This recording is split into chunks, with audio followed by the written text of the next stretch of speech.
En ce moment où le monde entier est en campagne de 7 jours de lutte contre les violences faites aux femmes et filles, le mouvement des femmes et filles pour la paix et la sécurité n'est pas en reste.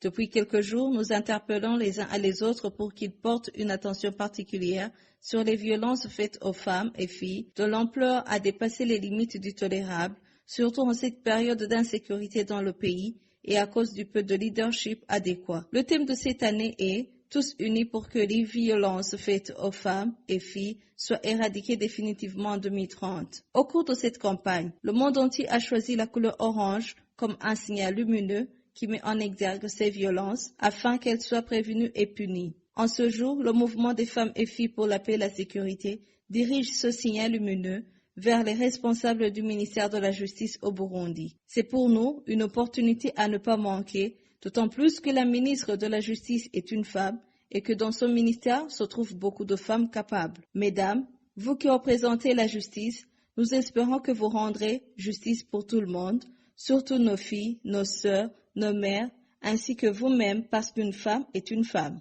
Les femmes et les filles sont tuées dans l'horreur sans nom. Au Burundi, on n'a jamais vu dans le passé des cas de corps de femmes retrouvés violés et mutilés dans la rue, dans les champs ou portés disparus. Les ménages disloqués par la suite est un fait courant. D'autres femmes se violentaient physiquement ou verbalement, violées puis laissées dans la pauvreté et la honte. Qu'entendez-vous pour prévenir et punir afin que cela soit éradiqué? Serait-il le manque de loi? Le Burundi a des lois et le code pénal prévoit des peines appropriées à toute personne ayant violé une jeune fille ou une femme. De plus, le Burundi a ratifié toutes les conventions internationales en la matière, ainsi que celles prévues par la Conférence internationale de la région des Grands Lacs et de la Communauté de l'Afrique de l'Est. Nous donnerions comme exemple la déclaration de Kampala de 2011, où les chefs d'État des pays de la CIRGL ont décidé de mettre un terme aux violences faites aux femmes et aux filles. Mesdames qui œuvrez dans le ministère de la Justice,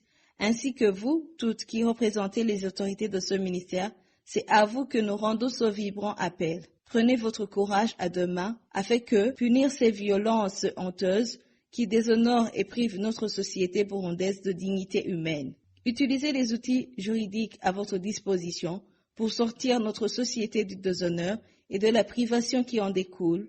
Ainsi, vous aurez aidé à l'élimination de ce mal et le pays se souviendra de vous. Demain sera trop tard pour commencer à lutter contre ce fléau. Commencez dès aujourd'hui. Les femmes et les filles que nous sommes soutiendront toute initiative contribuant à éradiquer ces violences faites aux femmes et filles, car l'application de la loi nous donnera le pays dont nous rêvons, un pays de lait et de miel, ayant la paix et la sécurité pour tous. Un pays où tous, dans leurs différences, profiteront du progrès et partageront les richesses du pays sans discrimination.